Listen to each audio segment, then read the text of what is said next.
Hey, y'all, Alyece Smith here, and welcome to the Socially Awesome podcast, where we empower mompreneurs to implement simple social media strategies into their businesses and elevate their online presence. I'm a mompreneur of three, an affiliate marketer, a network marketer, an influencer, a social media marketing agency owner, and your personal guru. I am here to give you tips, tricks, and tools that you need to build your social media business. Let's dive in. Hey everyone, and welcome back to the Socially Awesome channel. I am so excited to be bringing one of my personal favorite branding buckets today to you to talk to you about how humor is not for the weak. And what do I mean by that? Well, you're going to offend somebody. It's just going to happen. Humor, everyone's level of humor is completely different. And today on social media, humor is one of my favorite branding buckets. And if you don't know what I mean by branding buckets, you need to go back and listen to some of the first episodes I did about branding your content and social strategy. But I have spent years on social media and making strategy for not only myself, but my clients and different businesses. And I always told them, be very cautious when it comes to humor. Now, I'm a little more bold when it comes to my own platforms because the whiplash is coming on me, right? Versus the humor I might put into my clients' content. But as we've witnessed through the years, all the humor can be taken offensively. And in today's world, someone's going to be offended regardless. So you have to be willing. One, you can't be weak. Because there's going to be comments, there's going to be trolls, there's going to be Karens, whatever your label is, something's going to make someone angry.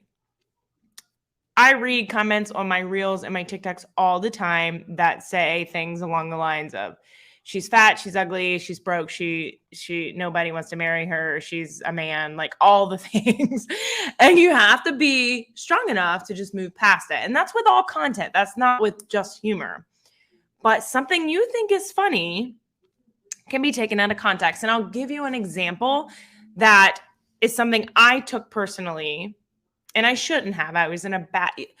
You have to understand when people take things a certain way, a lot of times it's about where they are in their life. So I'm going to give you an example. And you're all going to know what I'm talking about. But on Valentine's Day, people always post the fake pregnancy tests. And they're like, ha ha ha, or April Fools. That's what it is. Valentine's Day. That was terrible. I'm sorry, but I'm not even going to edit that out because that's my real life. My brain's all, ooh. Anyway, April Fool's Day. People always post the fake pregnancy tests. Okay. A lot of people think it's funny, especially when they already have like 5 kids and they're like, April Fool, blah, blah, blah. Fast or rewind 8, 9, 10 years ago. Oh my gosh. Caden's going to be 7 in like 2 weeks. So 8, 9, 10 years ago, when I was going through fertility treatment, trying to have a baby, that wasn't very funny to me. And I took it very offensively. I took it as if people didn't appreciate the child that they had. That was about me. That wasn't about them. However, when you're a business and you're a brand, you really have to tread lightly there. I love humor.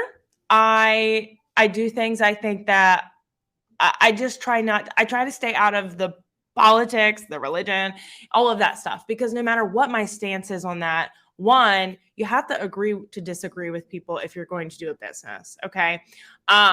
You can have very strong values. Let's use Chick-fil-A, for instance. They're closed on Sunday. That's obviously because they are a company of faith.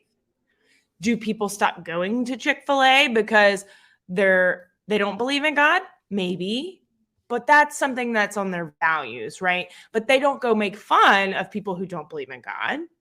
So humor is just one of those things that I strongly encourage you to wrap it into your content, but really think it through. And I'm going to give you some more examples and things that in social media content, humor is not really for amateurs. So I probably wouldn't build a brand based only on humor.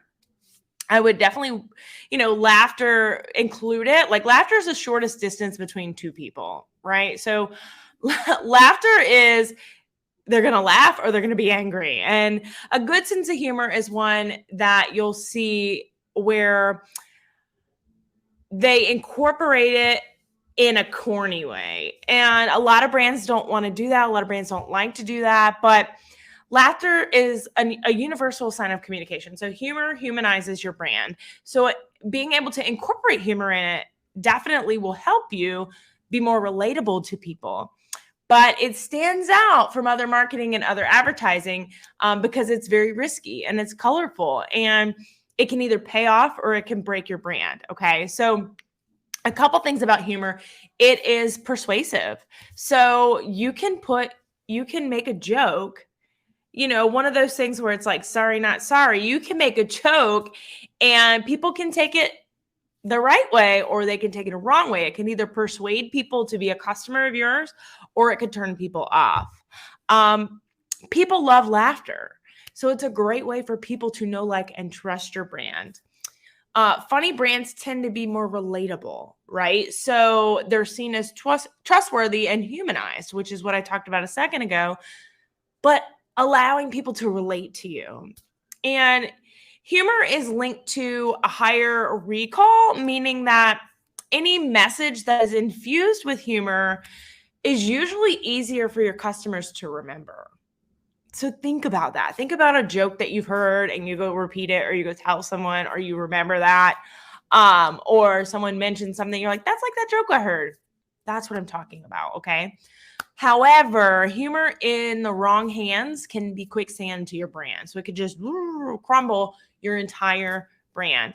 So, like, for instance, if someone posts a video of your employees at work doing something that they think is funny, that can backfire. One, you can have customers that say, well, this is why. Here's an example of something that happened to a restaurant business I was working at. Someone posted a video of some employees making a TikTok in the back, a funny TikTok. And of course, the comments from the customers were, well, this is why my food takes so long, because your employees are making TikToks in the back. It backfires, right? So they thought it was good content. They reshared it and they didn't look at it from a customer's perspective. The wrong joke at the wrong time can make you look unprofessional or amateur, just not taking into consideration your audience in general. And if you're trying to get jokes, or if you're trying to make jokes for the purpose of just getting that attention and they don't actually go with your branding, you'll be seen more as exploiting people and not really funny. And that's never where we want to be. I'm going to turn this off so that doesn't come back through again. It's never where you want to be. You never want to be in the factor of, hey, you're exploiting people. Okay. Humor can cheapen some of your ideas. Like I said, corny, making things corny. So if it's a serious topic, I would probably keep humor out of it. Just in general. I worked for a global pizza brand, and we often talked about pizza puns. That was funny, but it it was never put in a serious topic. Okay. It was all about being cheesy or putting pep into pepperoni or, different things like that. It was never used when talking about things like diversity or inclusion or any serious topic. Okay. In some cases, like I said, humor can be outright offensive. Okay. So outright. Ooh, my words are hard for me. And I started a podcast. Look at that. Anywho, they could be outright offensive. Really, really consider, is this funny to everyone? And then bad timing, of course. So I know sometimes we want to capitalize on those trends, but depending upon the topic and depending upon the trend, are you doing this because it aligns with your brand, or are you doing this trying to get vanity metrics? Okay, so again, through social media content, customers can make assumptions. They can make assumptions based on, are you a keyboard warrior? Are you just saying this on social, or would your brand actually say this in person? So a couple things to do instead, because we're going to wrap this up. I promise to keep my episodes on Tuesdays for 10 minutes or less.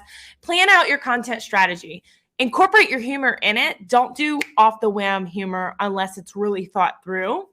All your content should be produced with your customer in mind. So really think about, okay, is this funny? Is this not funny? How play devil's advocate to yourself. How would a customer take it? Okay.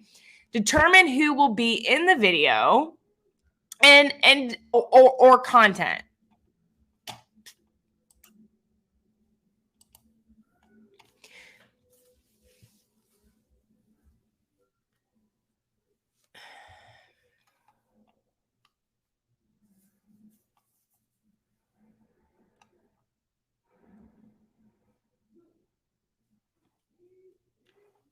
Determine who the content is for. Okay, so determine if it is meant for